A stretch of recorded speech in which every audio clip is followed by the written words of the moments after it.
ഈ കഥ തുടങ്ങുന്നത് ചെന്നൈ നഗരത്തിലെ ഒരു കോണിൽ നിന്നാണ്. ഒരമ്മ പെറ്റ മക്കളെ പോലെ കുറച്ചധികം വില്ലകൾ, അവിടെ രണ്ട് സുഹൃത്തുക്കൾ. ഇവനാണ് ഈ കഥയിലെ നായകൻ സിദ്ധാർത്ഥ്. ഇത് ഇവന്റെ ബെസ്റ്റ് ഫ്രണ്ട് കാളീശ്വരമൂർത്തി എന്ന കാലിസ്.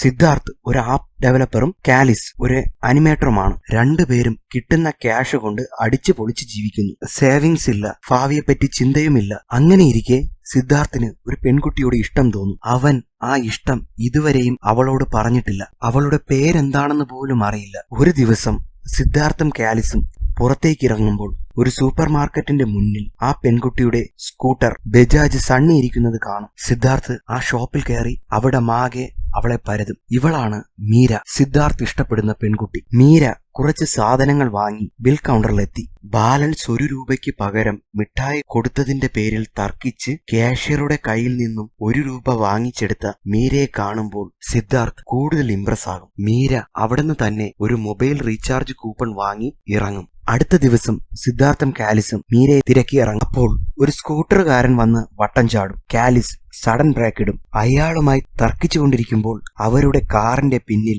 മീരയുടെ സ്കൂട്ടർ വന്ന് തട്ടും. റോഡിന്റെ സെന്ററിൽ വണ്ടി ഇട്ടത് കൊണ്ടാണ് ആക്സിഡന്റ് ഉണ്ടായത് എന്ന് പറഞ്ഞ് സിദ്ധാർത്ഥും കാലിസും മീരയുടെ സ്കൂട്ടർ ശരിയാക്കാൻ അടുത്തുള്ള വർക്ക്ഷോപ്പിൽ കൊണ്ടുപോകും. കാലിസ് വർക്ക്ഷോപ്പുകാരന് കുറച്ച് ക്യാഷ് ഓഫർ ചെയ്തിട്ട് ഇത് ശരിയാക്കാൻ കുറച്ച് സമയമെടുക്കുമെന്ന് പറയിക്കും. സിദ്ധാർത്ഥ് മീരയെ കാറിൽ കൊണ്ടുവിടും. കാറിലുള്ള യാത്രക്കിടയിലെ സംസാരത്തിൽ മീര ഒരു ബ്യൂട്ടീഷ്യൻ ആണെന്നും ഫ്രീലാൻസ് ആയിട്ടാണ് വർക്ക് ചെയ്യുന്നതെന്നും മനസ്സിലാകും. സിദ്ധാർത്ഥ് മീരയോട് പറഞ്ഞു താൻ വർക്ക് കഴിഞ്ഞ് പുറത്തിറങ്ങുമ്പോൾ തന്റെ സ്കൂട്ടർ ഇവിടെ കൊണ്ടുവരാനുള്ള ഏർപ്പാട് ചെയ്തിട്ടുണ്ട്. മീര വർക്ക് കഴിഞ്ഞ് ഇറങ്ങിയപ്പോഴേക്കും കാലിസ് സ്കൂട്ടറുമായി എത്തി. സിദ്ധാർത്ഥ് സ്കൂട്ടർ മീരയ്ക്ക് കൊടുത്തിട്ട് തന്റെ ഇഷ്ടം അവളോട് പറഞ്ഞു. മീര ചോദിച്ചു, നമ്മൾ കുറച്ചു മുൻപല്ലേ കണ്ടത്? സിദ്ധാർത്ഥ പറഞ്ഞു, ഞാൻ കുറച്ചു നാളായി തന്റെ പിന്നാലെ ഉണ്ട്. തന്നെ കാണാനായിട്ട് മാർജിൻ ഫ്രീ റെസ്റ്റോറന്റ് എല്ലാ ഇടങ്ങളിലും വരാറുണ്ട്. തിരിച്ചിഷ്ടമാണെങ്കിൽ വിളിച്ച് പറയണമെന്ന് പറഞ്ഞ് നമ്പറും കൊടുത്തിട്ട് സിദ്ധാർത്ഥ് അവിടെ നിന്ന് പോകും. അന്ന് വൈകിട്ട് മീര വിളിച്ച് നാളെ പാർക്കിൽ വെച്ച് കാണാമെന്ന് സിദ്ധാർത്ഥിനോട് പറയും. അടുത്ത ദിവസം വളരെ നേരത്തെ തന്നെ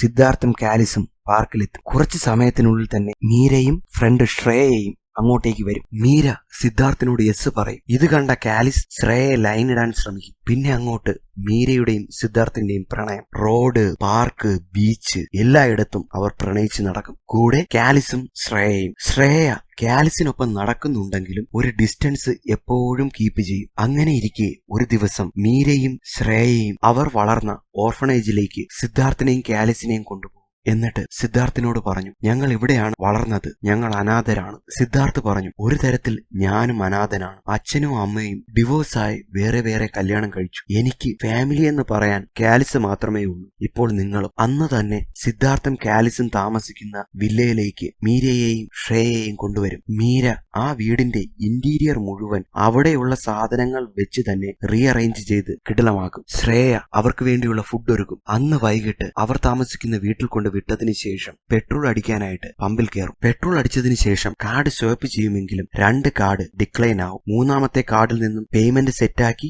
അവർ അവിടെ നിന്ന് പോകുന്ന വഴിക്ക് സിദ്ധാർത്ഥ് കാലിസിനോട് പറഞ്ഞു, നമ്മുടെ ബാങ്ക് ബാലൻസ് എല്ലാം തീർന്നു വരികയാണ്. കുറച്ച് ദിവസത്തേന് എല്ലാത്തിനും ബ്രേക്ക് ഇട്ടിട്ട് നമുക്ക് ഷോപ്പിംഗ് നടത്തിയാലോ? അന്നേ ദിവസം തൊട്ട് അവർ ഫ്രീ വൈഫൈ കിട്ടുന്നിടത്ത് നിന്നും പല സിം കാർഡുകൾ ഉപയോഗിച്ച് ലാപ്ടോപ്പ് ഓൺലൈൻ വഴി പർച്ചേസ് ചെയ്തു തുടങ്ങും. 2-3 ദിവസം കൊണ്ട് തന്നെ ഓർഡർ ചെയ്ത ലാപ്ടോപ്പുകൾ വന്നു തുടങ്ങി. ഒരു ദിവസം രാവിലെ ഡെലിവറി ബോയ് വിളിച്ചിട്ട് സിദ്ധാർത്ഥിനോട് പറഞ്ഞു, താങ്കൾ ലാപ്ടോപ്പ് ഓർഡർ ചെയ്തപ്പോൾ കൊടുത്ത അഡ്രസ്സുള്ള വീടിന്റെ മുന്നിൽ ഞാൻ നിൽക്കുകയാണ്. പക്ഷേ വീട് പൂട്ടിയിരിക്കുന്നു. സിദ്ധാർത്ഥ് പറഞ്ഞു, ഞാൻ ഒരു ഫ്രണ്ടിന്റെ വീട് വരെ വന്നതാണ്. 15 മിനിറ്റിനുള്ളിൽ ഞാൻ അവിടെ എത്തും. താങ്കൾ അവിടെ തന്നെ വെയിറ്റ് ചെയ്യുക. കുറച്ച് സമയത്തിനുള്ളിൽ തന്നെ സിദ്ധാർത്ഥ് ഒരു ടാക്സി കാറിൽ വന്നിറങ്ങി ക്യാഷ് കൊടുത്ത് ലാപ്ടോപ്പ് വാങ്ങും. അതുപോലെ തന്നെ കാലിസും പൂട്ടിയിട്ടിരിക്കുന്ന പല വീടുകളുടെ മുന്നിൽ വെച്ച് ലാപ്ടോപ്പ് കളക്ട് ചെയ്യും. അവർ ഓർഡർ ചെയ്ത ലാപ്ടോപ്പ് എല്ലാം കയ്യിൽ കിട്ടിയതിനു ശേഷം ആ പുതിയ ലാപ്ടോപ്പുകളുടെ mother board, RAM, SSD, hard disk, keyboard എല്ലാം ഇളക്കിയെടുത്ത് പഴയ പ്രോഡക്റ്റുകൾ തിരിച്ച് ആഡ് ചെയ്ത് വന്നതുപോലെ തന്നെ പാക്ക് ചെയ്യും. തൊട്ടടുത്ത ദിവസം പുതിയ ലാപ്ടോപ്പുകളിൽ നിന്നും ഇളക്കിയെടുത്ത അക്സസറീസുകളെല്ലാം യൂസ്ഡ് മാർക്കറ്റിൽ വിൽക്കും. പുതിയ പ്രോഡക്റ്റ് ആയതിനാൽ തന്നെ എല്ലാത്തിനും നല്ല പ്രൈസും കിട്ടും. അടുത്ത ദിവസം തൊട്ട് തന്നെ പാക്ക് ചെയ്ത് വെച്ച ലാപ്ടോപ്പുകളെല്ലാം ഡെലിവറി ബോയുടെ കയ്യിൽ നിന്നും വാങ്ങിയ സ്ഥലത്ത് വെച്ച് തന്നെ പല കാരണങ്ങൾ പറഞ്ഞ് തിരിച്ച് റിട്ടേൺ ഇടും. 6-7 ദിവസത്തിനുള്ളിൽ തന്നെ റിട്ടേൺ എടുത്ത ഡിസ്ട്രിബ്യൂട്ടർ ഡിസ്ട്രിബ്യൂട്ടർ പുതിയ ലാപ്ടോപ്പ് കൊടുക്കും. ആ വന്ന പുതിയ ലാപ്ടോപ്പുകളെല്ലാം അവർ OLX-ലിട്ട് വിൽക്കും. സത്യത്തിൽ ഇവരും കള്ളന്മാരാണ്. ആപ്പ് ഡെവലപ്പർ, അനിമേറ്റർ എന്നുള്ള ജോലി ഇവർക്കൊരു കവറപ്പാണ്. അതേസമയം മറ്റൊരിടത്ത് ഇതാണ് deputy commissioner of police Pratap Chakravarthi. DCPക്ക് ഡിപ്പാർട്ട്മെന്റിൽ നല്ല പേരാണ്. അതുകൊണ്ട് തന്നെ പലയിടത്തുനിന്നായി ഒരുപാട് ഭീഷണികളുണ്ട്. അദ്ദേഹത്തിന്റെ ഫാമിലിക്കും പോലീസ് പ്രൊട്ടക്ഷൻ ഒരുക്കിയിട്ടുണ്ട്. ഒരു ദിവസം അദ്ദേഹം ഉച്ചയ്ക്ക് ഫുഡ് കഴിക്കാനായി വീട്ടിലെത്തി. അദ്ദേഹത്തിന്റെ മകൾ ലാപ്ടോപ്പിൽ കാർട്ടൂൺ കണ്ടുകൊണ്ടിരിക്കുകയാണ്. അപ്പനെ കണ്ട ഉടൻ തന്നെ ആ കുഞ്ഞ് അദ്ദേഹത്തിന്റെ അടുത്തേക്ക് ഓടിച്ചെന്നു. പെട്ടെന്ന് ആ ലാപ്ടോപ്പ് പൊട്ടിത്തെറിച്ച് കത്തിപ്പിടിക്കും. കൂടെ ഉണ്ടായിരുന്ന പോലീസുകാർ നനഞ്ഞ തുണി ഉപയോഗിച്ച് തീ കെടുത്തും. ഉടൻ തന്നെ DCP സംശയമുള്ള എല്ലാവരെയും കസ്റ്റഡിയിലെടുക്കുമെങ്കിലും അവർക്കാർക്കും ഈ സംഭവവുമായി ഒരു ബന്ധവുമില്ല എന്ന് അന്വേഷണത്തിൽ തെളിയും. ഫോറൻസിക് ഉദ്യോഗസ്ഥർ, ഹാർഡ്വെയർ പ്രൊഫഷണൽസ് എല്ലാവരും വന്ന് ലാപ്ടോപ്പ് പരിശോധിച്ചിട്ട് പറഞ്ഞു, power supply, mother board, battery എല്ലാ പാർട്സും പഴയതാണ്. ആയതിനാലാണ് ലാപ്ടോപ്പ് പൊട്ടിത്തെറിച്ചത്. DCP പറഞ്ഞു, ഒരിക്കലുമില്ല. ഈ ലാപ്ടോപ്പ് ഓൺലൈൻ വഴി വാങ്ങിച്ചിട്ട് 10 ദിവസം പോലും ആയിട്ടില്ല. ഹാർഡ്വെയർ പ്രൊഫഷണൽ പറഞ്ഞു, സാറ് സംശയമുണ്ടെങ്കിൽ എവിടെ വേണോ കൊടുത്ത് പരിശോധിച്ചോളൂ. ഇതിന്റെ കമ്പോണൻസ് മുഴുവൻ പഴയതാണ്. അടുത്ത ദിവസം തന്നെ DCP ബില്ലുമായി ലാപ്ടോപ്പ് വാങ്ങിയ ഓൺലൈൻ സൈറ്റിന്റെ ഓഫീസിലെത്തും. മാനേജർ പെൺകുട്ടി ബില്ല് പരിശോധിച്ചിട്ട് പറഞ്ഞു, സാർ, സാധനം വാങ്ങാനും വിൽക്കാനുമുള്ള ഒരു പ്ലാറ്റ്ഫോം മാത്രമാണ് ഞങ്ങളുടേത്. ഞങ്ങളിലൂടെ പലതരത്തിലുള്ള പ്രോഡക്റ്റുകൾ വിൽക്കപ്പെടുന്നു. അത് പ്രൊവൈഡ് ചെയ്യാൻ ആയിരക്കണക്കിന് ഡീലർമാരുണ്ട്. സാറ് ലാപ്ടോപ്പ് വാങ്ങിയത് AL ട്രേഡേഴ്സ് എന്ന ഡീലറുടെ കയ്യിൽ നിന്നാണ്. ഈ നാള് വരെയും അവരുടെ പ്രൊഫൈൽ നീറ്റാണ്. ഞാൻ അവരുടെ ഫുൾ അഡ്രസ് തരാം. താങ്കളുടെ രീതിക്കൊന്ന് അന്വേഷിച്ചു നോക്കൂ. DCP അവിടുന്ന് കിട്ടിയ അഡ്രസ്സുമായി AL ട്രേഡേഴ്സിലെത്തും. അവിടുത്തെ സെയിൽസ്മാൻ ഇൻവോയ്സ് പരിശോധിച്ചിട്ട് പറഞ്ഞു, 20 ദിവസം മുന്നെയാണ് ഒരു കസ്റ്റമർ ലാപ്ടോപ്പ് ഓർഡർ ചെയ്തത്. അടുത്ത ദിവസം തന്നെ ആ ലാപ്പിന്റെ കളർ ഇഷ്ടപ്പെട്ടില്ല എന്ന് പറഞ്ഞ് അയാൾ ലാപ്ടോപ്പ് റിട്ടേൺ ചെയ്തു. ആ ഓർഡർ ഇട്ട കസ്റ്റമറുടെ ഡീറ്റെയിൽസ് DCP വാങ്ങിച്ചിട്ട് കൂടെ ഉണ്ടായിരുന്ന പോലീസുകാരനോട് അതിലുള്ള ഫോൺ നമ്പറിൽ വിളിച്ച് അന്വേഷിക്കാൻ പറഞ്ഞിട്ട് സെയിൽസ്മാനോട് ചോദിച്ചു, ഒരു പ്രോഡക്റ്റ് റിട്ടേൺ വരുമ്പോൾ നിങ്ങൾ അത് പരിശോധിക്കാതെയാണോ വീണ്ടും പാക്ക് ചെയ്ത് മറ്റൊരു കസ്റ്റമർക്ക് വിൽക്കുന്നത്? സെയിൽസ്മാൻ പറഞ്ഞു, സാർ, ഞങ്ങൾ റിട്ടേൺ റീസൺ ആണ് നോക്കുന്നത്. ഈ കേസിൽ കളർ ഇഷ്ടപ്പെട്ടില്ല എന്നതാണ് റീസൺ. അതിനാൽ ഡാമേജ്, സ്ക്രാച്ചസ്, വർക്കിംഗ് കണ്ടീഷൻ ഇതൊക്കെ മാത്രമേ നോക്കാറുള്ളൂ. വേറെ പ്രശ്നമൊന്നും കണ്ടില്ല എന്നുണ്ടെങ്കിൽ വീണ്ടും പാക്ക് ചെയ്ത് മറ്റൊരാൾക്ക് വിൽക്കും. അപ്പോഴേക്കും പരിശോധിക്കാൻ പോയ പോലീസുകാരൻ വന്നിട്ട് പറഞ്ഞു, സാർ, ആ നമ്പറിൽ വിളിച്ചു നോക്കി, മൊബൈൽ നമ്പർ സ്വിച്ച് ഓഫ് ആണ്. ആ അഡ്രസ് അന്വേഷിച്ചു ചെന്നപ്പോൾ ആ വീട് കുറച്ചു നാളായിട്ട് പൂട്ടിയിട്ടിരിക്കുകയാണ് എന്ന് അയൽവാസികൾ പറയുന്നു. DCPയും ആ പോലീസ് ഉദ്യോഗസ്ഥനും അവിടുന്ന് നേരെ ആ അഡ്രസ്സിലെത്തും. ചുറ്റുമുള്ളവരോട് അന്വേഷിക്കുമ്പോൾ 6 മാസമായി ആ വീട്ടിൽ ആരുമില്ല എന്നും അവരെല്ലാവരും എബ്രോഡ് ആണെന്നും മനസ്സിലാകും. അതിനുശേഷം ലാപ്ടോപ്പ് റിട്ടേൺ എടുത്ത ഡെലിവറി ബോയിയെ വിളിച്ചു വരുത്തി പല കാര്യങ്ങളും ചോദിച്ചറിയും. ഡെലിവറി ബോയ് പറഞ്ഞു, ഞാൻ തന്നെയാണ് ആദ്യം ഇവിടെ ലാപ്ടോപ്പ് കൊടുക്കാൻ വന്നത്. ആ സമയത്ത് അദ്ദേഹം ഒരു ടാക്സി കാറിൽ വന്നാണ് ലാപ്ടോപ്പ് വാങ്ങിയത്. തിരിച്ച് റിട്ടേൺ എടുത്തതും ഇതേ സ്ഥലത്ത് നിന്ന് തന്നെയാണ്. പക്ഷേ അദ്ദേഹം ഇവിടത്തെ താമസക്കാരനായിട്ട് എനിക്ക് തോന്നിയില്ല. ഇതിൽ നിന്നും DCPക്ക് മനസ്സിലായി, ഓൺലൈനിൽ നിന്നും സാധനങ്ങൾ ഓർഡർ ഇട്ട് അതിൽ നിന്നും പുതിയ സാധനങ്ങൾ ഇളക്കിയെടുത്ത ശേഷം പഴയ പ്രോഡക്റ്റുകൾ ആഡ് ചെയ്ത് അതേ പ്രോഡക്റ്റ് തന്നെ തിരിച്ച് റിട്ടേൺ ഇട്ട് പണം തട്ടുന്ന തട്ടിപ്പാണ് എന്ന് DCP പോലീസ് ഉദ്യോഗസ്ഥനോട് പറഞ്ഞു. ഇതൊരു വലിയ സ്കാം ആണ്. ഇതുപോലെ എത്ര പേരെ അവർ പറ്റിച്ചിട്ടുണ്ടാവും. അവർക്ക് എങ്ങനെയാണ് പൂട്ടിക്കിടക്കുന്ന വീടിന്റെ അഡ്രസ് കിട്ടുന്നത്? എത്രയും പെട്ടെന്ന് ഈ തട്ടിപ്പുകാരെ പിടിച്ചേ പറ്റൂ. അതേസമയം മറ്റൊരിടത്ത് ശ്രേയ തനിക്ക് മാൽദീവ്സിൽ ജോലി കിട്ടിയ കാര്യം കാലിസിനോടും സിദ്ധാർത്ഥിനോടും പറയും. ശ്രേയ പോവുകയാണ് എന്നറിഞ്ഞപ്പോൾ കാലിസിന് നല്ല വിഷമമാവും. ഇത് കണ്ട സിദ്ധാർത്ഥ് പറഞ്ഞു, ശ്രേയ, നീ എങ്ങും പോകേണ്ട. എനിക്കൊരു ബിസിനസ് പ്ലാൻ ഉണ്ട്. നിനക്കൊരു റെസ്റ്റോറന്റും മീരയ്ക്കൊരു ബ്യൂട്ടി സ്പായും. അതിന്റെ ഫണ്ട് ഞങ്ങൾ അറേഞ്ച് ചെയ്യാം. അതിൽ നിന്ന് കിട്ടുന്ന വരുമാനം കൊണ്ട് നമ്മൾക്ക് സന്തോഷത്തോടെ ജീവിക്കാം. ഇത് കേട്ട മീരയ്ക്കും ശ്രേയയ്ക്കും വലിയ സന്തോഷമാകും. അവരെ ഡ്രോപ്പ് ചെയ്ത് തിരിച്ചു പോകുന്ന വഴിക്ക് കാലിസ് സിദ്ധാർത്ഥിനോട് ചോദിച്ചു, ഇന്ന് നീ പറഞ്ഞ പ്ലാൻ നടക്കണമെങ്കിൽ ഒരുപാട് പണച്ചെലവുണ്ട്. പക്ഷേ നമ്മുടെ കയ്യിൽ അതിനു മാത്രമുള്ള പണവുമില്ല. ഇത്രയും നാൾ നമ്മൾ ഓൺലൈൻ ഷോപ്പിംഗ് നടത്തുമ്പോൾ പിടിക്കപ്പെടുന്നതിനെ പറ്റി ആലോചിച്ചിട്ട് കൂടിയില്ല. എന്നാൽ ഇപ്പോൾ അവരുമായുള്ള കല്യാണത്തെക്കുറിച്ചൊക്കെ ആലോചിക്കുമ്പോൾ പിടിക്കപ്പെടുമോ എന്നുള്ള പേടി തോന്നുന്നു. ഇത് കേട്ട് സിദ്ധാർത്ഥ് പറഞ്ഞു, ഒരേ കളവ് തന്നെ സ്ഥിരം ചെയ്തുകൊണ്ടിരുന്നാൽ ഉറപ്പായും നമ്മൾ പിടിക്കപ്പെടും. എന്നാൽ മാറ്റി മാറ്റി പല കളവുകൾ ചെയ്താൽ പിടിക്കപ്പെടാനുള്ള ചാൻസ് വളരെ കുറവാണ്. ഇനി നമ്മൾ ഓൺലൈൻ ഷോപ്പിംഗ് ചെയ്യുന്നില്ല. എന്റെ കയ്യിൽ വേറെ പ്ലാൻ ഉണ്ട്. വീടെത്തിയ ഉടൻ തന്നെ സിദ്ധാർത്ഥ് തന്റെ പുതിയ പ്ലാനിനെ പറ്റി പറഞ്ഞു തുടങ്ങി. നമ്മുടെ കാർ അൺലോക്ക് ചെയ്യാനായിട്ട് ഒരു സെൻസർ ഉണ്ട്. കാർ കീയുടെ കൂടെയുള്ള ഈ റിമോട്ടിന് ഒരു ഫ്രീക്വൻസി ഉണ്ട്. നമ്മൾ കാർ അൺലോക്ക് ചെയ്യാനായിട്ട് ഈ റിമോട്ടിലെ ബട്ടൺ പ്രസ് ചെയ്യുമ്പോൾ ഇതിൽ നിന്ന് പോകുന്ന ഫ്രീക്വൻസി കാറിന്റെ സെൻസർ ക്യാപ്ചർ ചെയ്ത് കാറിന്റെ ഇലക്ട്രിക് ലോക്ക് ഓപ്പൺ ചെയ്യുന്നു. ഓരോ കാറിനും പലതരത്തിലുള്ള ഫ്രീക്വൻസിയാണ്. ഏത് കാറിന്റെയും ഫ്രീക്വൻസി ക്യാച്ച് ചെയ്യാൻ പറ്റുന്ന ഒരു ഡിവൈസ് നമ്മുടെ കയ്യിലുണ്ടെങ്കിൽ ആ ഡിവൈസ് വെച്ച് നമുക്ക് കാറിന്റെ ലോക്ക് ഓപ്പൺ ആക്കാം. അങ്ങനെ ഓപ്പൺ ആയാൽ ആ കാറിലുള്ള വിലപിടിപ്പുള്ള വസ്തുക്കൾ നമുക്കുള്ളതാണ്. ഇത്രയും പറഞ്ഞ ശേഷം സിദ്ധാർത്ഥ് ഒരു ഡിവൈസ് ഉയർത്തി കാണിച്ചിട്ട് പറഞ്ഞു, ഇതാണ് റോൾ ജാം ഡിവൈസ്. നമുക്ക് ആവശ്യമായ രീതിയിൽ ഞാൻ ഈ ഡിവൈസിൽ കുറച്ച് ഓൾട്ടറേഷൻ നടത്തിയിട്ടുണ്ട്. ഈ ഡിവൈസ് ഓൺ ആയിരിക്കുമ്പോൾ കാർ റിമോട്ട് ഫ്രീക്വൻസി പുറപ്പെടുവിച്ചാൽ ആ ഫ്രീക്വൻസി ഈ ഡിവൈസ് ക്യാപ്ചർ ചെയ്യും. ദാ ഇതുപോലെ എന്ന് പറഞ്ഞിട്ട് വീട്ടിലിരുന്ന് അവരുടെ കാർ ആ ഡിവൈസ് വെച്ച് ഓപ്പൺ ചെയ്യും. അടുത്ത ദിവസം തൊട്ട് സിദ്ധാർത്ഥും കാലിസും ആ ഡിവൈസുമായി കൊള്ളയടിക്കാൻ ഇറങ്ങും. ഫസ്റ്റ് അവരുടെ ഇരയായത് ഒരു BMW ആണ്. അങ്ങനെ പല കാറുകളിൽ നിന്നും പണം, cycle, guitar, phone, jewels, video game console, camera, watch, laptop എന്ന് വേണ്ട സകല സാധനവും അവരടിച്ചെടുക്കും. അങ്ങനെ അടിച്ചെടുത്ത സാധനങ്ങൾ OLX-ലും മറ്റ് പ്ലാറ്റ്ഫോമുകളിലും ഇട്ട് വിൽക്കും. ഇതിനെപ്പറ്റി ഒന്നും അറിയാതെ പഴയ സ്കാമിനെ പറ്റി അന്വേഷിച്ചുകൊണ്ടിരിക്കുകയാണ് പാവം DCPയും മറ്റു പോലീസുകാരും. അങ്ങനെ ഇരിക്കെ DCPയുടെ സുഹൃത്ത് വിളിച്ചിട്ട് തന്റെ ലാപ്ടോപ്പ് കളവ് പോയ കാര്യം പറയും. സുഹൃത്ത് പറഞ്ഞു, ഓഫീസിലേക്ക് പോകുന്ന വഴിക്ക് അക്കൗണ്ടന്റിനെ കാണാൻ ഇറങ്ങിയിരുന്നു. അപ്പോൾ ലാപ്ടോപ്പ് കാറിൽ തന്നെ ഉണ്ടായിരുന്നു. തിരികെ വന്ന് നോക്കിയപ്പോൾ ലാപ്ടോപ്പ് കാറിലില്ല. ആ ലാപ്ടോപ്പിൽ എന്റെ കുറച്ച് പേഴ്സണൽ വീഡിയോസ് ഉണ്ട്, അതാണ് കുഴപ്പം. DCP പറഞ്ഞു, ഒന്നുകിൽ നിന്നെ അറിയാവുന്ന ആരോ ലാപ്ടോപ്പ് എടുത്തിട്ട് നിന്നെ പേടിപ്പിച്ച് പണം തട്ടാനുള്ള ശ്രമമായിരിക്കും. ഇതുവരെ പണം ചോദിച്ചുള്ള കോള് വരാത്തതിനാൽ ആ പോസിബിലിറ്റി തള്ളിക്കളയാം. രണ്ടാമത് റാൻഡമായിട്ടുള്ള മോഷണമാണ്. ഇമാതിരി മോഷണ മുതലുകൾ ഇവിടെ വിൽക്കാൻ കുറച്ച് സ്ഥലങ്ങളുണ്ട്. അവിടെയെല്ലാം പരിശോധിക്കാൻ ഞാൻ ഓൾറെഡി പറഞ്ഞിട്ടുണ്ട്. 2 ദിവസം വെയിറ്റ് ചെയ്യാം, എന്തെങ്കിലും തുമ്പ് കിട്ടാതിരിക്കില്ല. 2 ദിവസം കഴിഞ്ഞിട്ടും ഒരു തെളിവും കിട്ടാത്തതിനാൽ DCP പറഞ്ഞതനുസരിച്ച് യൂസ്ഡ് പ്രോഡക്റ്റുകൾ വിൽക്കുന്ന സകല സൈറ്റുകളും പരിശോധിക്കും. ആ പരിശോധനയിൽ അയാളുടെ ലാപ്ടോപ്പ് 35,000 രൂപയ്ക്ക് വിൽക്കാൻ ഇട്ടിരിക്കുന്നത് ശ്രദ്ധിക്കും. DCP ചോദിച്ചു, എങ്ങനെ മനസ്സിലായി അത് നിന്റെ ലാപ്ടോപ്പ് ആണെന്ന്? അയാൾ പറഞ്ഞു, ലാപ്ടോപ്പിന്റെ ലോഗോയ്ക്കടുത്തുള്ള ഡാമേജ് എന്റെ കയ്യിൽ നിന്നും 2 ദിവസം മുന്നേ പറ്റിയതാണ്. DCP പറഞ്ഞതനുസരിച്ച് അതിൽ കണ്ട നമ്പറിൽ വിളിച്ച് കച്ചവടം ഉറപ്പിക്കും. അടുത്ത ദിവസം മോർണിംഗ് റോക്ക്സ്റ്റോൺ എന്ന കഫേയിൽ വെച്ച് കാണാമെന്ന് പറഞ്ഞ് കോള് കട്ടാക്കും. അടുത്ത ദിവസം റോക്ക്സ്റ്റോൺ എന്ന കഫേക്ക് ചുറ്റും പോലീസ്. ഉള്ളിൽ DCPയുടെ ഫ്രണ്ട് സിദ്ധാർത്ഥിനെ വെയിറ്റ് ചെയ്തിരിക്കുന്നു. അപ്പോഴേക്കും സിദ്ധാർത്ഥിന്റെ കോൾ വന്നു. ട്രാഫിക് ആയതിനാൽ 10 മിനിറ്റ്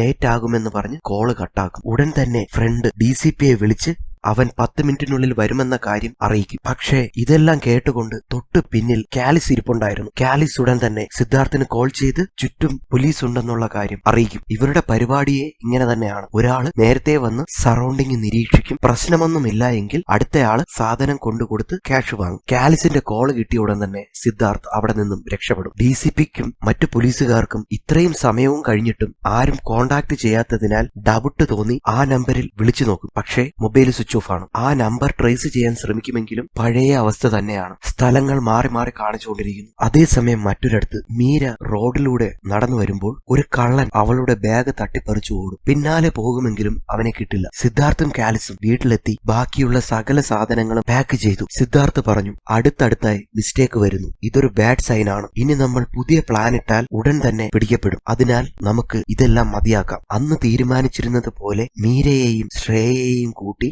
റെസ്റ്റോറന്റും ബ്യൂട്ടി സ്പായും സ്റ്റാർട്ട് ചെയ്യാം. ഇനി അതിൽ കിട്ടുന്ന വരുമാനത്തിൽ ജീവിക്കാം. ഉടൻ തന്നെ ബിസിനസ് തുടങ്ങുന്ന കാര്യം അവർ മീരയെയും ശ്രേയയെയും അറിയിക്കും. ബിസിനസ് ഉടൻ തന്നെ ഓണാകും എന്നറിഞ്ഞപ്പോൾ അവർക്ക് വലിയ സന്തോഷമായി. സിദ്ധാർത്ഥ് അവരോട് പറഞ്ഞു, നമ്മൾ ബിസിനസ് സ്റ്റാർട്ട് ചെയ്യുന്നത് ഇവിടെയല്ല, ഗോവയിലാണ്. ശ്രേയ പറഞ്ഞു, ഗോവ നമ്മുടെ ബിസിനസിന് പറ്റിയ സ്ഥലമാണ്. 2 ദിവസത്തിനുള്ളിൽ തന്നെ ഇവിടെ നിന്നും നമുക്ക് പുറപ്പെട്ടു പോകണം എന്ന് പറഞ്ഞിട്ട് സിദ്ധാർത്ഥും കാലിസും തിരിച്ച് വീട്ടിലേക്ക് മടങ്ങും. ഈ ബിസിനസ് തുടങ്ങാനുള്ള പണം എങ്ങനെയാണ് ഉണ്ടാക്കിയതെന്നുള്ള കാര്യം ഇതുവരെയും ശ്രേയയ്ക്കും മീരയ്ക്കും അറിയില്ല. തിരിച്ചു പോകുന്ന വഴിക്ക് കാലിസ് സിദ്ധാർത്ഥിനോട് ചോദിച്ചു, എന്തുകൊണ്ടാണ് നീ ഗോവ തന്നെ സെലക്ട് ചെയ്തത്? സിദ്ധാർത്ഥ് പറഞ്ഞു, വേറെ ഏത് നാട്ടിൽ പോയാലും 1 മാസത്തിനുള്ളിൽ കുറെ ചോദ്യങ്ങൾ നമുക്ക് നേർക്ക് വരും. നമ്മൾ ആരാണ്, എവിടെ നിന്ന് വന്നു, എന്താണ് ജോലി എന്നൊക്കെ. എന്നാൽ ഗോവയിലാണെങ്കിൽ ആ ഒരു പ്രശ്നമില്ല. ഫുള്ളായിട്ട് ഫ്ലോട്ടിംഗ് പോപ്പുലേഷൻ ആണ്. ആൾക്കാർ പലയിടത്തിൽ നിന്ന് വരുന്നു. കുറച്ചുപേർ കുറച്ചു നാൾ അവിടെ താമസിക്കുന്നു. ചില മനുഷ്യർ ഒരുപാട് കാലം അവിടെ തന്നെ നിൽക്കുന്നു. നേരത്തെ ഞാൻ പറഞ്ഞ ചോദ്യങ്ങളൊന്നും നമ്മൾ ഫേസ് ചെയ്യേണ്ടി വരില്ല. ആർക്കും എന്ത് വേണമെങ്കിലും എത്ര നാൾ വേണമെങ്കിലും ചെയ്യാം. ആരും ശ്രദ്ധിക്കില്ല. 2 ദിവസത്തിനുള്ളിൽ തന്നെ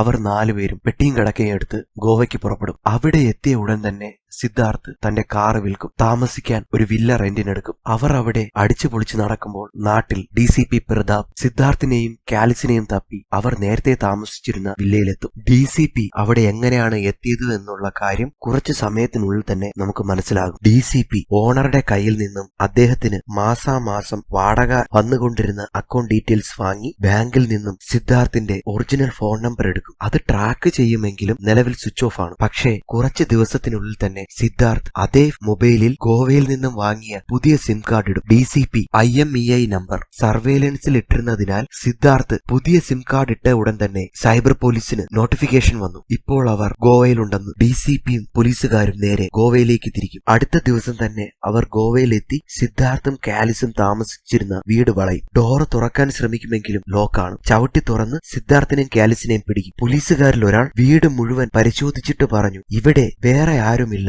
ഇവർ രണ്ടുപേരും മാത്രമേയുള്ളൂ. ആ പെൺകുട്ടികൾ വീണ്ടും രക്ഷപ്പെട്ടു പോയി. അപ്പോഴാണ് സിദ്ധാർത്ഥിനും കാലിസിനും മനസ്സിലായത് പോലീസ് വന്നത് തങ്ങളെ പിടിക്കാനല്ല, പകരം മീരയെയും ശ്രേയയെയും തേടിയാണ്. സിദ്ധാർത്ഥും കാലിസും തങ്ങളുടെ പണവും മൊബൈല് ബിലോങ്ങിങ്സുകളെല്ലാം തപ്പും. പക്ഷേ എല്ലാം അതുങ്ങൾ അടിച്ചോണ്ട് പോയിരുന്നു. DCP പ്രതാപ് സിദ്ധാർത്ഥിനെയും കാലിസിനെയും ചോദ്യം ചെയ്യും. തങ്ങൾ കല്യാണം കഴിച്ച് സെറ്റിൽ ആവാനാണ് ഇവിടെ വന്നത് എന്ന കാര്യം അദ്ദേഹത്തോട് പറയും. പക്ഷേ കയ്യിൽ 40 ലക്ഷം രൂപ ഉണ്ടായിരുന്നു എന്നുള്ള കാര്യം പറയില്ല. പകരം 6 ലക്ഷമാണ് ഉണ്ടായിരുന്നതെന്നേ പറയത്തുള്ളൂ. DCP പറഞ്ഞു, ആ പെൺകുട്ടികളുടെ സ്ഥിരം പരിപാടിയാണിത്. ഓരോ ഇടത്തും ഓരോ പേരാണ് അവർക്ക്. ഒറിജിനൽ പേര് അവർക്ക് മാത്രമേ അറിയത്തുള്ളൂ. 2 വർഷം മുന്നേ ഞാൻ കൊച്ചിയിലായിരുന്നപ്പോഴാണ് എനിക്ക് ഫസ്റ്റ് പരാതി വന്നത്. പിന്നെ പല നാടുകളിൽ നിന്നും പരാതി വന്നു. പക്ഷെ ആരും കേസ് ഫയൽ ചെയ്യാൻ സമ്മതിച്ചില്ല. പരാതിക്കാരുടെ ഡിഗ്നിറ്റി നഷ്ടപ്പെടും എന്നുള്ള ഭയം. ആരുടെ കയ്യിലും അവരുടെ ഫോട്ടോസ് ഇല്ല. പക്ഷേ അവർക്ക് വാങ്ങി നൽകിയ ഗിഫ്റ്റിന്റെ ഫോട്ടോസ് അവർ വെച്ചിരുന്നു. ചെന്നൈയിലേക്ക് ട്രാൻസ്ഫർ ആയി വന്നു എങ്കിലും ഞാൻ ആ കേസ് ഫോളോ അപ്പ് ചെയ്തുകൊണ്ടിരുന്നു. ഇതുവരെയും അവരെ പറ്റി ഒരു ക്ലൂവും കിട്ടിയിരുന്നില്ല. ഞങ്ങളുടെ റെക്കോർഡ് പ്രകാരം അവർ പറ്റിച്ചത് നിങ്ങളടക്കം 9 പേരെയാണ്. പക്ഷേ കറക്റ്റ് എത്ര പേരെ പറ്റിച്ചിട്ടുണ്ടെന്ന് അവർക്ക് മാത്രമേ അറിയത്തുള്ളൂ. ഇവിടെ അവരെ തേടി ഞങ്ങൾ എത്തിയത് എങ്ങനെയാണെന്ന് വെച്ചാൽ, കുറച്ച് ദിവസം മുന്നേ ഞങ്ങൾ ഒരു ലോക്കൽ കള്ളനെ പിടികൂടി. അവന്റെ കയ്യിൽ നിന്നും എനിക്കൊരു ചെയിൻ കിട്ടി. നേരത്തെ പറ്റിക്കപ്പെട്ട ഒരു വിക്ടിം വാങ്ങിക്കൊടുത്ത ചെയിനിന്റെ ഫോട്ടോയുമായി പരിശോധിച്ചു. രണ്ടും മാച്ചായി. അവനെ ചോദ്യം ചെയ്തപ്പോൾ 2 ദിവസം മുന്നേ മോഷ്ടിച്ചതാണെന്നും ആ മോഷ്ടിച്ചെടുത്ത ബാഗ് ഇവിടെ തന്നെ ഉണ്ട് എന്നും പറഞ്ഞു. ആ ബാഗ് പരിശോധിച്ചപ്പോൾ അതിൽ നിന്നും മൊബൈൽ റീചാർജ് കൂപ്പൺ കിട്ടി. ആ റീചാർജ് കൂപ്പൺ വെച്ച് മൊബൈൽ നമ്പർ ട്രേസ് ചെയ്തു. പക്ഷേ ആ മൊബൈൽ നമ്പർ സ്വിച്ച് ഓഫ് ആയിരുന്നു. കോൾ ഹിസ്റ്ററി പരിശോധിച്ചപ്പോൾ ആ നമ്പറിൽ നിന്നും ഏറ്റവും കൂടുതൽ കോള് പോയിരിക്കുന്നത് സിദ്ധാർത്ഥിനാണ്. ആ നമ്പർ ഉപയോഗിച്ച് സൈബർ സെല്ലിന്റെ സഹായത്തോടെ നിങ്ങൾ താമസിക്കുന്ന ലൊക്കേഷനിലെത്തി വീട് കണ്ടുപിടിച്ചു. ഓണറുടെ കയ്യിൽ നിന്നും അക്കൗണ്ട് നമ്പർ വഴി ബാങ്കിൽ നിന്നും നിന്റെ ഒറിജിനൽ നമ്പർ എടുത്തു. പക്ഷേ അതും സ്വിച്ച് ഓഫ് ആയിരുന്നു. അങ്ങനെ ഇരിക്കെ ഇവിടെ നിന്നും പുതിയ സിം എടുത്ത് നിന്റെ പഴയ മൊബൈലിൽ തന്നെ ഇട്ടു. മൊബൈലിന്റെ IMEI നമ്പർ നിങ്ങൾ ഇവിടെ ഉണ്ടെന്ന് ഞങ്ങൾക്ക് കാണിച്ചു തന്നു. പക്ഷേ ഞങ്ങൾ ഇവിടെ എത്തുന്നതിന് മുൻപേ തന്നെ നിങ്ങളുടെ പണവുമായി ആ പെൺകുട്ടികൾ ഇവിടെ നിന്ന് രക്ഷപ്പെട്ടു. റിട്ടേൺ കംപ്ലൈന്റ് തന്നാൽ അന്വേഷണം കുറച്ചുകൂടി ഈസി ആയിരിക്കുമെന്ന് DCP പറഞ്ഞുവെങ്കിലും ഇതിനു മുന്നേ പറ്റിക്കപ്പെട്ടവരെ പോലെ തന്നെ നാണക്കേട് ഭയന്ന് അവർ ഒഴിഞ്ഞു മാറും. DCP പറഞ്ഞു, നിങ്ങൾ സഹകരിച്ചിരുന്നു എങ്കിൽ നിങ്ങളുടെ പണവും ചേർത്ത് ഞാൻ അവരെ പിടിക്കുമായിരുന്നു. ഒരു തെളിവുമില്ലാതെയാണ് ഞാൻ ഇത്രയും ദൂരം അവരെ തേടി വന്നത്. എന്തായാലും ഞാൻ അവരെ പിടിക്കുമെന്ന് പറഞ്ഞ് തന്റെ മൊബൈൽ നമ്പരും മടങ്ങി നാട്ടിൽ പോകാനുള്ള പണവും കൊടുത്തിട്ട് അദ്ദേഹം അവിടെ നിന്ന് പോകും. സിദ്ധാർത്ഥും കാലിസും ഉള്ള പണം കൊണ്ട് തിരിച്ച് നാട്ടിലെത്തും. എങ്ങനെ മീരയെയും ശ്രേയയെയും കണ്ടെത്താമെന്നുള്ള ചർച്ചയിലാണ്. സിദ്ധാർത്ഥ് പറഞ്ഞു, നമ്മളാണ് അവരുടെ സ്ഥാനത്തെങ്കിൽ ഗോവ വിട്ട് ബൈ റോഡ് ദൂരെ എവിടെയെങ്കിലും പോകും. അടുത്ത ദിവസം മുതൽ നമ്മൾ ചെയ്ത കളവിന്റെ ന്യൂസ് എന്തേലും വന്നിട്ടുണ്ടോ എന്ന് ന്യൂസ് പേപ്പറിലും ഇന്റർനെറ്റിലും പരിശോധിക്കും. ഒന്നും റിപ്പോർട്ട് ചെയ്തില്ല എന്ന് കാണുമ്പോൾ സേഫ് ആണെന്ന് തോന്നി കോൺഫിഡൻസ് കൂടും. പിന്നെ ദിവസങ്ങൾക്കുള്ളിൽ തന്നെ അടുത്ത പ്ലാൻ സെറ്റാക്കും. ഏത് നാട്ടിലാണോ അവർ ഉള്ളത് അവർക്ക് പറയാനായിട്ട് ഒരു കവറപ്പ് ജോലി ആവശ്യമാണ്. നമ്മൾ ആപ്പ് ഡെവലപ്പിംഗും അനിമേഷനും ഒക്കെ ചെയ്യുന്നത് പോലെ. അവർ മിക്കവാറും ഫ്രീലാൻസ് ആയിട്ട് ബ്യൂട്ടീഷ്യനും ഷെഫും എന്നുള്ള കവറപ്പിലായിരിക്കും അവിടെ നിൽക്കുന്നത്. മെയിൻ സിറ്റികളുടെ പരസ്യങ്ങളുടെ ഡീറ്റെയിൽസ് എടുക്കണം. ഫ്രീലാൻസ് ആയി ബ്യൂട്ടീഷ്യനും ഷെഫും ആവശ്യമുണ്ടോ എന്നുള്ള പരസ്യം പരിശോധിക്കണം. അങ്ങനെ എന്തെങ്കിലും പരസ്യം കിട്ടിയാൽ അതിലെ നമ്പരെല്ലാം കോണ്ടാക്ട് ചെയ്ത് പരിശോധിക്കണം. അടുത്ത ദിവസം തൊട്ട് തന്നെ സിദ്ധാർത്ഥും കാലിസും പേപ്പറിൽ വരുന്ന ആടെല്ലാം കളക്ട് ചെയ്ത് പരിശോധിക്കും. പല നമ്പറിലും വിളിച്ചു നോക്കുമെങ്കിലും ഒന്നിനും ഫലമുണ്ടാവില്ല. ദിവസങ്ങൾ കടന്നുപോയി. ഒരു ഡെവലപ്മെന്റും വരാഞ്ഞപ്പോൾ കാലിസ് പറഞ്ഞു, എവിടെയോ നമുക്ക് പാളിയെന്ന് തോന്നുന്നു. സിദ്ധാർത്ഥ് കുറച്ചുനേരം ആലോചിച്ചിട്ട് പറഞ്ഞു, നീ പറഞ്ഞത് ശരിയാണ്. ചെന്നൈയിൽ അവർ ബ്യൂട്ടീഷ്യനും ഷെഫുമായിരുന്നു. അതേ ജോലി തന്നെ മറ്റൊരിടത്ത് പരീക്ഷിക്കില്ല. കാരണം ആരെയും അവരെ തേടി ആ നാട്ടിൽ ചെന്നു കഴിഞ്ഞാൽ പെട്ടെന്ന് പിടിക്കപ്പെടും. അതിനാൽ എനിക്ക് തോന്നുന്നു പണ്ട് അവർ നമ്മുടെ വീട്ടിൽ വന്നപ്പോൾ പുതിയ സാധനങ്ങളൊന്നും വാങ്ങാതെ വീടിനുള്ളിലുള്ള സാധനങ്ങൾ വെച്ച് തന്നെ ഇന്റീരിയർ സെറ്റാക്കി തന്നു. മിക്കവാറും പ്രൊഫഷണൽ ഹോം ഓർഗനൈസർ എന്ന കവറപ്പായിരിക്കും അവർ ഉപയോഗിച്ചിട്ടുണ്ടാകുക. നമ്മുടെ കയ്യിലുള്ള ക്ലാസിഫൈഡ്സിൽ ഏതെങ്കിലും ഇത് റിലേറ്റഡ് ആയിട്ടുള്ള പരസ്യമുണ്ടോ എന്ന് പരിശോധിക്കണം. കാലിസ് അങ്ങനെ ഓരോ പരസ്യവും പരിശോധിച്ചു കൊണ്ടിരുന്നപ്പോൾ ഡൽഹിയിൽ പ്രൊഫഷണൽ ഹോം ഓർഗനൈസറുടെ പരസ്യം കണ്ടെത്തി സിദ്ധാർത്ഥിന് കാണിച്ചു കൊടുക്കും. അവരുടെ ഒരു സുഹൃത്തിന്റെ സഹായത്തോടെ ആ പരസ്യത്തിന്റെ നമ്പറിൽ കോൺടാക്ട് ചെയ്യുമ്പോൾ സിദ്ധാർത്ഥിനും കാലിസിനും മനസ്സിലാകും അത് മീരയാണെന്ന്. അവർ ഇപ്പോൾ ഡൽഹിയിലുണ്ടെന്നും DCP പ്രതാപ് മീരയും ശ്രേയയും റോഡ് മാർഗം ഗോവയ്ക്ക് പുറത്തിറങ്ങി അവിടുത്തെ ട്രെയിൻ വഴി ഡൽഹിയിൽ എത്തിയെന്ന് കണ്ടെത്തും. കുറച്ച് ദിവസങ്ങൾക്ക് ശേഷം ഡൽഹിയിൽ മീര പുതിയ തട്ടിപ്പിനായി ഇറങ്ങി നടന്നു വരുമ്പോൾ ഒരു മോട്ടോർ സൈക്കിൾ റിക്ഷ അവളെ ക്രോസ് ചെയ്ത് നിർത്തും. അതിനുള്ളിൽ നിന്നും സ്റ്റൈലായിട്ട്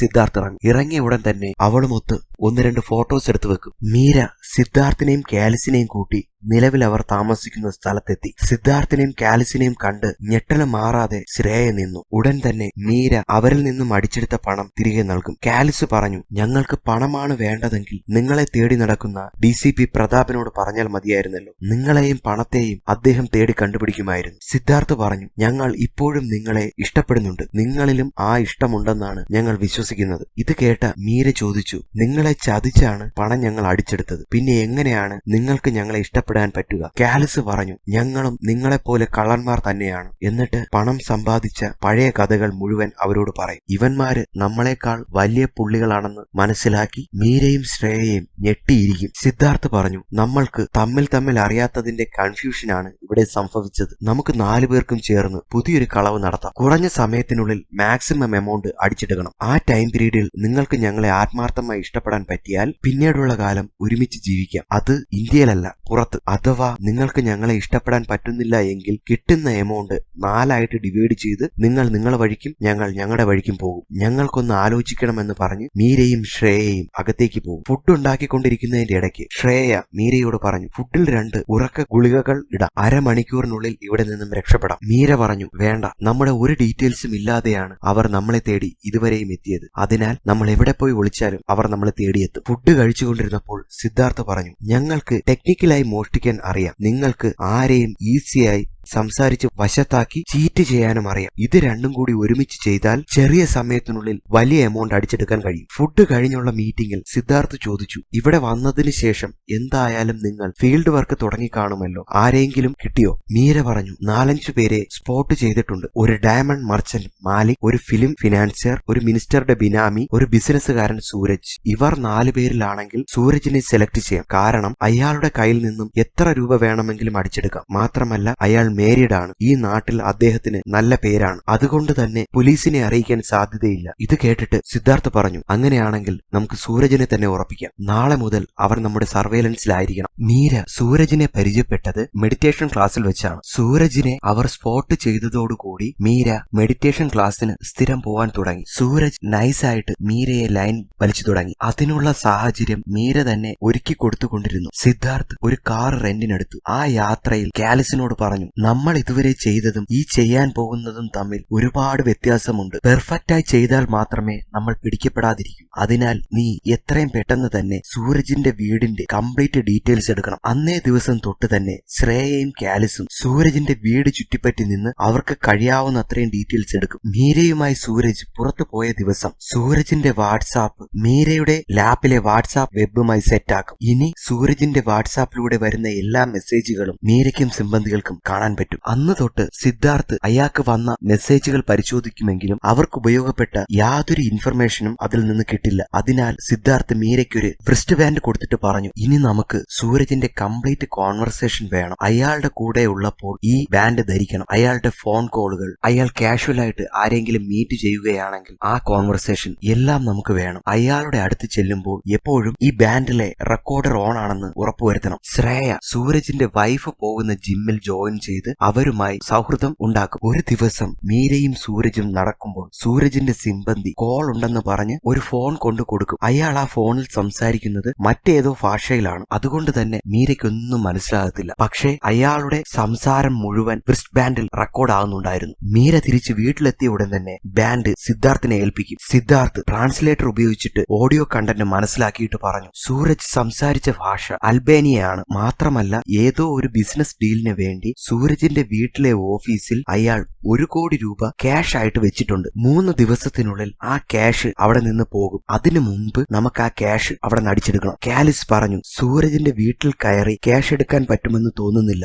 ഞാനും ശ്രേയയും അയാളുടെ വീട് നിരീക്ഷിച്ചതിൽ നിന്ന് മനസ്സിലായത് അവിടെ സ്റ്റാഫ് ഉണ്ട്, പക്ഷേ എണ്ണം കുറവാണ്. ഫുൾ ക്യാമറയാണ്. സിദ്ധാർത്ഥ് മീരയ്ക്കൊരു ഫോൺ കൊടുത്തിട്ട് പറഞ്ഞു, അടുത്ത ദിവസം സൂരജിനെ കാണുമ്പോൾ ഈ ഫോൺ അയാളുടെ കാറിന്റെ ഡാഷ്ബോർഡിൽ മറന്നു വെക്കണം. ഇതിൽ ഞാനൊരു സ്പൈ സോഫ്റ്റ്വെയർ ഇൻസ്റ്റാൾ ചെയ്തിട്ടുണ്ട്. അതിനാൽ ഇതിന്റെ ക്യാമറ ഫുൾ ടൈം റെക്കോർഡിംഗ് ആയിരിക്കും. ഡിസ്പ്ലേ ഓഫ് ആണെങ്കിൽ പോലും റെക്കോർഡിംഗ് നടന്നുകൊണ്ടേയിരിക്കും. ഇതിലൂടെ അയാളുടെ വീട്ടിൽ കയറാനുള്ള എന്തേലും വഴി കിട്ടാതിരിക്കില്ല. അടുത്ത ദിവസം സിദ്ധാർത്ഥ് പറഞ്ഞതുപോലെ തന്നെ മീര സൂരജിന്റെ കാറിന്റെ ഡാഷ്ബോർഡിൽ ഫോൺ വെച്ചിട്ട് ഇറങ്ങും. സൂരജ് അത് ശ്രദ്ധിക്കത്തുമില്ല. സൂരജ് തിരിച്ച് വീട്ടിലെത്തും. വീടിനോട് ചേർന്ന് ഉള്ളിൽ തന്നെയാണ് ക്ലോസ്ഡ് കാർ പോർച്ച്. ആ പോർച്ചിന്റെ ഫസ്റ്റ് ഷട്ടർ സെക്യൂരിറ്റി ഓപ്പൺ ചെയ്ത് കൊടുക്കും. ഇതെല്ലാം കാറിൽ വെച്ചിരുന്ന മൊബൈലിന്റെ സഹായത്തോടെ സിദ്ധാർത്ഥും സിമ്പന്തികളും കാണുന്നുണ്ട്. സൂരജിന്റെ കാർ ആദ്യത്തെ ഷട്ടർ കടന്ന് കുറച്ചുകൂടെ ഉള്ളിലേക്ക് ചെന്നപ്പോൾ അതിനുള്ളിൽ മറ്റൊരു ഷട്ടർ. കുറച്ചു നേരം കാർ അവിടെ നിൽക്കും. അല്പസമയത്തിനുള്ളിൽ തന്നെ ഷട്ടർ ഓപ്പൺ ആവും. സൂരജ് കാർ പോർച്ചിൽ പാർക്ക് ചെയ്ത് പുറത്തിറങ്ങിയപ്പോൾ സിദ്ധാർത്ഥ് പറഞ്ഞതനുസരിച്ച്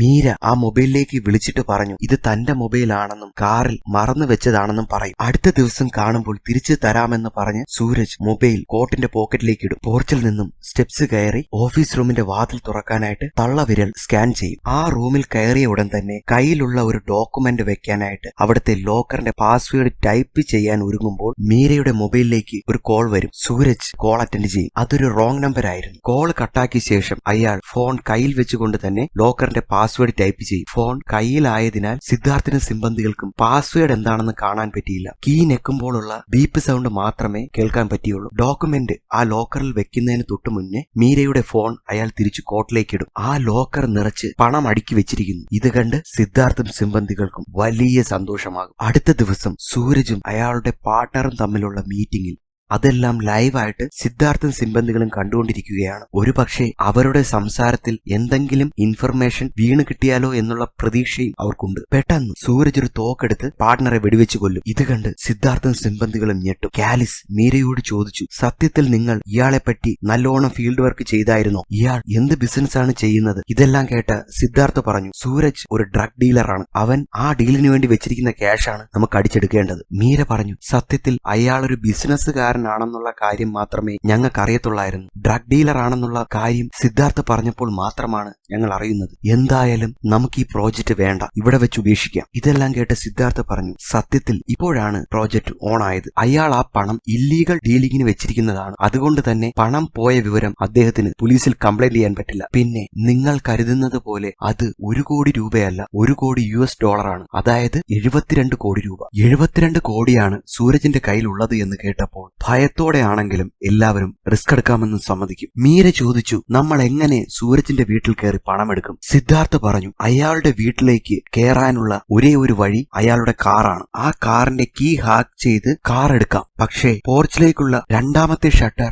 എങ്ങനെ ഓപ്പൺ ചെയ്യണമെന്നറിയില്ല. ഇത് കേട്ടുകൊണ്ട് നിന്ന കാലിസ് പറഞ്ഞു, ഇന്നലെ രാത്രി തന്നെ ഞാൻ ഈ കാര്യം ഇന്റർനെറ്റിൽ സെർച്ച് ചെയ്തിരുന്നു. സാധാരണ കേസിൽ കാറിന്റെയും ഷട്ടറിന്റെയും ഇടയ്ക്ക് ഒരു സെൻസർ ഉണ്ട്. കാർ വന്ന് ഷട്ടറിന് മുന്നിൽ നിൽക്കുമ്പോൾ സെൻസർ സെൻസ് ചെയ്ത് ഷട്ടർ ഓപ്പൺ ആക്കും. കാലിസിനെ അഭിനന്ദിച്ച ശേഷം സിദ്ധാർത്ഥ് പറഞ്ഞു, ഇനി നമുക്ക് വേണ്ടത് ഓഫീസിലേക്കുള്ള ഡോർ ഓപ്പൺ ചെയ്യാനുള്ള ഫിംഗർ പ്രിന്റും ക്യാഷ് ഇരിക്കുന്ന ലോക്കറിന്റെ പിൻ നമ്പരുമാണ്. സിദ്ധാർത്ഥ് തുടർന്നു, പണം അടിച്ചെടുത്തു കഴിഞ്ഞാൽ നമുക്ക് എത്രയും പെട്ടെന്ന് തന്നെ ഇവിടെ നിന്ന് രക്ഷപ്പെടണം. പെട്ടെന്ന് നമ്മളെ ഇവിടെ നിന്ന് കാണാതായാൽ ചുറ്റുമുള്ളവർക്ക് സംശയം തോന്നും. അതിനാൽ ഇന്നു മുതൽ നമ്മൾ പുതിയ ഹോട്ടലിലേക്ക് മാറണം. ഇനി അങ്ങോട്ടുള്ള കാര്യങ്ങൾ അവിടെ നിന്ന് സെറ്റ് ചെയ്യണം. അതേ ദിവസം തന്നെ മീരയെയും ശ്രേയയെയും തിരക്കി DCP പ്രതാപ് അവിടെ ലാൻഡ് ചെയ്യും. അടുത്ത ദിവസം തന്നെ ഫിംഗർ പ്രിന്റിനായിട്ട് മീര സൂരജിനെയും കൂട്ടി പുറത്തേക്ക് പോകും. അവരെ ഫോളോ ചെയ്ത് കാലിസും ശ്രേയ ശ്രേയയും എത്തും. പ്രൊഫഷണൽ ക്യാമറ ഉപയോഗിച്ച് സൂരജിന്റെ വിരലുകളുടെ ഫോട്ടോസ് കാലിസ് പകർത്തും. ആ ഫോട്ടോസ് ഉപയോഗിച്ച് കാലിസ് സൂരജിന്റെ ഫിംഗർ പ്രിന്റ് വരച്ചെടുത്ത് ട്രാൻസ്പാരന്റ് അൾട്രാത്തിൻ പേപ്പറിൽ പ്രിന്റ് എടുക്കും. സിദ്ധാർത്ഥ് പണ്ടത്തെ പോലെ റോൾ ജാം ഡിവൈസ് വെച്ച്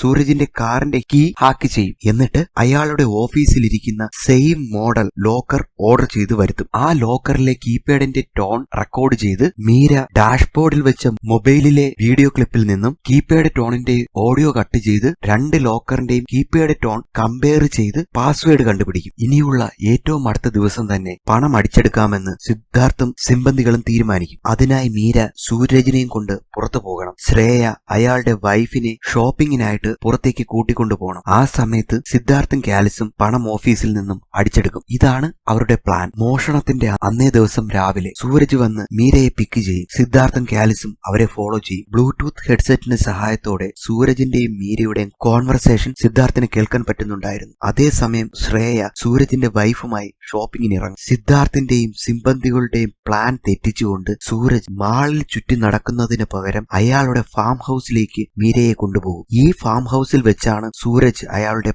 പാർട്ട്ണറെ വെടിവെച്ച് കൊന്നത്. സിദ്ധാർത്ഥ് മീരയോട് പേടിക്കണ്ട, ഞങ്ങൾ പുറത്ത് തന്നെ ഉണ്ട്, 1 മണിക്കൂർ എങ്ങനെയെങ്കിലും പിടിച്ചു നിൽക്കണമെന്ന് പറഞ്ഞു. മീര അതിന് ഓക്കെ പറഞ്ഞു. സിദ്ധാർത്ഥ് കാലിസിനോട് പറഞ്ഞു, ഈ കാറിന്റെ കീ ഹാക്ക് ചെയ്തപ്പോഴാണ് ഒരു കാര്യം മനസ്സിലായത്. ഈ ടൈപ്പ് കാറുകൾക്ക് ഒരു ഓട്ടോണോമസ് കാപ്പബിലിറ്റി ഉണ്ട്. അതിനാൽ ഈ കാർ ഓടിക്കാൻ ഡ്രൈവറുടെ ആവശ്യമില്ല. ഈ മൊബൈൽ ആപ്ലിക്കേഷൻ ഉപയോഗിച്ച് കാർ പുറത്തെത്തിക്കാം. കാലിസ് ഒരു ഗെയിമർ ആണല്ലോ. ഉടൻ തന്നെ സിദ്ധാർത്ഥിന്റെ കയ്യിൽ നിന്നും മൊബൈൽ വാങ്ങി ഒരു ഗെയിം കളിക്കുന്ന ലാഘവത്തോടെ കാലിസ് കാർ പുറത്തേക്ക് എത്തിക്കും. ഇതൊന്നും അറിയാതെ സൂരജ് മീരയുടെ പിന്നാലെ നടക്കുകയാണ്. മീര അവിടെയുള്ള പെയിന്റിങ്ങിന്റെയും മറ്റു കാര്യങ്ങളുടെയും ഡീറ്റെയിൽസ് ചോദിച്ചുകൊണ്ട് റൂട്ട് മാറ്റി വിട്ടുകൊണ്ടിരുന്നു. അതേസമയം സിദ്ധാർത്ഥും കാലിസും സൂരജിന്റെ വീട്ടിലെത്തും. കാർ വന്നതും ഗേറ്റ് ഓപ്പൺ ആയി. അകത്തേക്ക് കയറിയ അവർ പോർച്ചിന്റെ ഭാഗത്തേക്ക് നീങ്ങി. സെക്യൂരിറ്റി ഫ്രണ്ട് ഷട്ടർ ഓപ്പൺ ചെയ്തു കൊടുത്തു. കാറിൽ ടിന്റ് ഉള്ളതുകൊണ്ട് അകത്താരാണെന്ന് സെക്യൂരിറ്റിക്ക് അറിയാൻ പറ്റിയില്ല. കാർ ഉള്ളിലേക്ക് കടന്ന് രണ്ടാമത്തെ ഷട്ടറിന് മുന്നിലെത്തി. പക്ഷേ ആ ഷട്ടർ ഓപ്പൺ ആയില്ല. പകരം കാറിൽ ഷട്ടർ ഓപ്പൺ ചെയ്യാനുള്ള പാറ്റേൺ ചോദിച്ചുകൊണ്ട്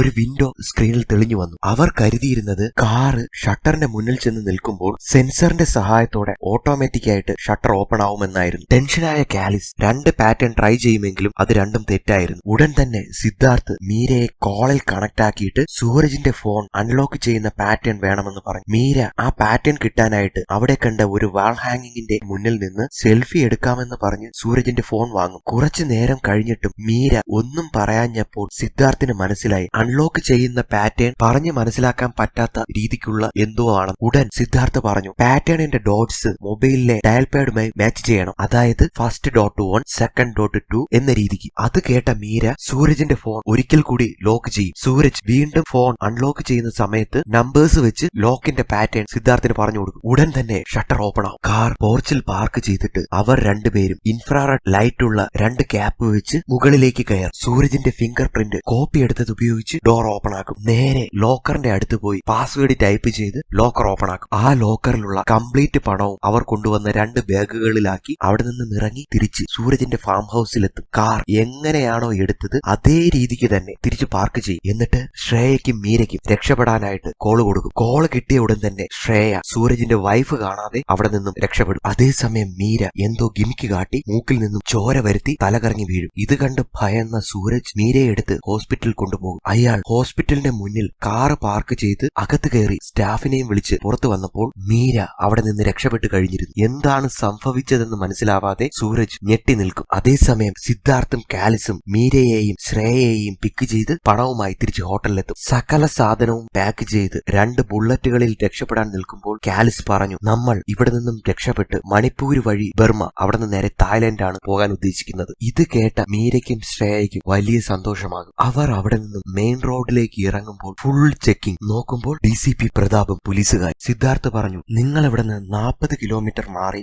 വെയിറ്റ് ചെയ്യണം. ഞങ്ങൾ DCPയെ വഴിതിരിച്ചു വിട്ടിട്ട് അവിടെ എത്തിക്കൊള്ളാം. മീര സിദ്ധാർത്ഥിനെ ഹഗ് ചെയ്തിട്ട് പറഞ്ഞു, ഒരാപത്തും കൂടാതെ തിരിച്ചു വരണം. എപ്പോഴും ശ്രേയ കാലിസിനോട് ഒരു അകലം പാലിക്കാറുണ്ട്. അതിനാൽ കാലിസ് തിരിഞ്ഞു നടന്നു. എന്നാൽ ഈ സമയത്ത് ശ്രേയ പിന്നിലൂടെ കാലിസിനെ ഹഗ് ചെയ്യും. കാലിസിന് വളരെ സന്തോഷമാകും. ഞങ്ങൾ ഉറപ്പായും തിരിച്ചു വരുമെന്ന് പറഞ്ഞ് അവർ മുന്നിലേക്ക് ഓടും. സിദ്ധാർത്ഥും കാലിസും അറിയാത്ത മട്ടിൽ DCPയുടെ ദേഹത്ത് ചെന്ന് മുട്ടും. DCP ചോദിച്ചു, നിങ്ങൾ എന്താ ഇവിടെ? സിദ്ധാർത്ഥ് പറഞ്ഞു, ഞങ്ങൾ ആ പെൺകുട്ടികളെ ഫോളോ ചെയ്ത് ചെയ്ത് വന്നതാണ് സാർ. അവർ ഇപ്പോൾ ഇവിടെ നിന്നും ഒരു വെള്ള കാറിൽ കയറി പോകുന്നത് കണ്ടു. ഇത് കേട്ട ഉടൻ തന്നെ DCP സിദ്ധാർത്ഥിനെയും കാലിസിനെയും കൂട്ടി മറ്റൊരു കാറിൽ അവർ പറയുന്ന വഴിയിലൂടെ പോകും. അവസാനം എയർപോർട്ട് എത്തും. ഉള്ളിലേക്ക് കയറി അവിടെ ആകെ പരിശോധിക്കും. സിദ്ധാർത്ഥും കാലിസും DCPയോട് പറഞ്ഞു, സാർ, ചെക്ക് ഇൻ ചെയ്യുന്നിടത്ത് ഞങ്ങൾ ആ പെൺകുട്ടികളെ കണ്ടു. അവിടെ കയറി പരിശോധിച്ചാൽ ഉറപ്പായും അവരെ കിട്ടും. ഉടൻ തന്നെ DCP അങ്ങോട്ടേക്ക് കയറാൻ ശ്രമിക്കും. സെക്യൂരിറ്റി ഉദ്യോഗസ്ഥൻ അദ്ദേഹത്തെ തടയും. DCP അയാളെ പിടിച്ചു തള്ളി ഉള്ളിലേക്ക് പോകും. ആ സമയം കൊണ്ട് സിദ്ധാർത്ഥും കാലിസും അവിടെ നിന്ന് രക്ഷപ്പെടും. അതേസമയം മീരയും ശ്രേയയും സിദ്ധാർത്ഥിനെയും കാലിസിനെയും കാത്ത് അവർ പറഞ്ഞ സ്ഥലത്ത് വെയിറ്റ് ചെയ്യുകയാണ്. അപ്പോഴേക്കും അവരുടെ മൊബൈലിലേക്ക് സിദ്ധാർത്ഥിന്റെയും കാലിസിന്റെയും കോൾ വരും. അവർ പറഞ്ഞു, പണ്ട് നിങ്ങൾ ഞങ്ങളെ പറ്റിച്ച് പ്രണയം നടിച്ച് ഞങ്ങളുടെ ക്യാഷ് അടിച്ചുകൊണ്ട് പോയതാണ്. അതിന്റെ പ്രതികാരമായിട്ട് നിങ്ങളെ ഉപയോഗിച്ച് തന്നെ 72 കോടി രൂപ ഞങ്ങൾ അടിച്ചെടുത്തു. ആ ബുള്ളറ്റിൽ ഞങ്ങളുടെ കുറച്ച് ഡ്രസ്സ് മാത്രമേ ഉള്ളൂ. പണം ഞങ്ങളുടെ കയ്യിൽ സേഫ് ആയിട്ടുണ്ട്. നിങ്ങൾ അവിടെ തന്നെ വെയിറ്റ് ചെയ്താൽ മതി. കുറച്ച് സമയത്തിനുള്ളിൽ തന്നെ പോലീസ് എത്തുമെന്ന് പറഞ്ഞ് കോൾ കട്ടാക്കും. മീരയ്ക്കും ശ്രേയയ്ക്കും വലിയ വിഷമമാവും. കാരണം ഈ പ്രാവശ്യം അവർ സത്യസന്ധമായിട്ടാണ് സിദ്ധാർത്ഥിനെയും കാലിസിനെയും ഇഷ്ടപ്പെട്ടത്. മീര ശ്രേയയോട് പറഞ്ഞു, നമ്മളിത് അർഹിക്കുന്നതാണ്, അതിനാൽ രക്ഷപ്പെടാൻ തോന്നുന്നില്ല. അതേസമയം DCPയെ എയർപോർട്ടിൽ അനധികൃതമായി കയറിയതിനും സുരക്ഷാ ഉദ്യോഗസ്ഥരെ കയ്യേറ്റം ചെയ്തതിനും അവിടുത്തെ പോലീസ് അറസ്റ്റ് ചെയ്യും. അവിടുത്തെ ഒരു പോലീസ് ഉദ്യോഗസ്ഥന്റെ ചോദ്യം ചെയ്യലിൽ DCP പ്രതാപ് പറഞ്ഞു, മാച്ച് ഫിക്സിംഗ് കേസുമായി ഒരു പ്രതിയെ പിടിക്കാനാണ് ഞാൻ ഇവിടെ വന്നത്. പക്ഷേ 2 വർഷം മുന്നേ കേരളത്തിൽ വെച്ച് ഞാൻ ഒരു പെൺകുട്ടിയുമായി സൗഹൃദത്തിലായി. പിന്നെ ആ ബന്ധം വളർന്നു. അവൾക്ക് ഞാൻ പലതരത്തിലുള്ള ഗിഫ്റ്റ് വാങ്ങി നൽകി. അതിൽ ഏറ്റവും വില പിടിച്ചത് ഒരു ഡയമണ്ട് നെക്ലസ് ആയിരുന്നു. അവൾ എന്റെ കയ്യിൽ നിന്നും കുറച്ച് പണവും അടിച്ചു മാറ്റി മുങ്ങി. പിന്നെയാണ് അവർ 2 പേരുണ്ടെന്നും അവരുടെ സ്ഥിരം പരിപാടി ഇത് തന്നെയാണെന്നും മനസ്സിലായത്. കുറച്ചു ദിവസം മുന്നേ ചെന്നൈയിൽ വെച്ച് ഒരു ലോക്കൽ കള്ളനെ പിടിച്ചപ്പോൾ അവന്റെ കയ്യിൽ നിന്നും ഞാൻ വാങ്ങിക്കൊടുത്ത ആ ഡയമണ്ട് നെക്ലസ് കിട്ടി. പിന്നീടുള്ള അന്വേഷണത്തിൽ ആ പെൺകുട്ടികൾ ഡൽഹിയിലുണ്ടെന്ന് മനസ്സിലായി. ഇങ്ങോട്ടേക്ക് വരാനിരിക്കുമ്പോഴാണ് ഈ മാച്ച് ഫിക്സിംഗ് കേസ് വന്നത്. 2 കേസുകളും ഒരുമിച്ച് സോൾവ് ചെയ്യാൻ പറ്റുമെന്ന് പ്രതീക്ഷയിലാണ് ഇങ്ങോട്ടേക്ക് പുറപ്പെട്ടത്. അതേസമയം സൂരജ് പണം പോയത് മനസ്സിലാക്കി വീടിനുള്ളിലെ സകല CCTV വിഷ്വൽസും പരിശോധിക്കും. കാറിൽ നിന്ന് ഇറങ്ങിയപ്പോൾ IR ലൈറ്റുള്ള 2 ക്യാപ്പ് വെച്ചിരിക്കുന്നതിനാൽ പണം എടുത്ത ആൾക്കാരുടെ മുഖം ക്യാമറയിൽ കിട്ടിയില്ല. എന്ത് ചെയ്യണമെന്നറിയാതെ സൂരജ് ഇരിക്കും. മീരയും ശ്രേയയും ഇരിക്കുന്ന സ്ഥലത്തേക്ക് ഒരു ബീക്കൺ ലൈറ്റുമായിട്ട് ഒരു കാർ വന്ന് നിൽക്കും. സിദ്ധാർത്ഥും കാലിസുമായിരുന്നു അത്. സിദ്ധാർത്ഥ് പറഞ്ഞു, നിങ്ങൾ ഞങ്ങളെ റിയൽ ആയിട്ട് ഇഷ്ടപ്പെടുന്നോ ഇല്ലയോ എന്ന് അറിയാൻ വേണ്ടി പറഞ്ഞ കള്ളമായിരുന്നു, പോലീസ് വരും എന്നൊക്കെ. ഉടൻ തന്നെ മീര ഓടിപ്പോയി സിദ്ധാർത്ഥിനെ ഹഗ് ചെയ്യും. അവർ അവിടെ നിന്നും ബുള്ളറ്റുകളിൽ ഒരു റൈഡിംഗ് ഗ്യാങ്ങിനൊപ്പം പണവുമായി മണിപ്പൂർ വഴി തായ്ലാന്റിലേക്ക് പുറപ്പെടും. ഇവിടെ വെച്ച് ഈ കഥ അവസാനിക്കും.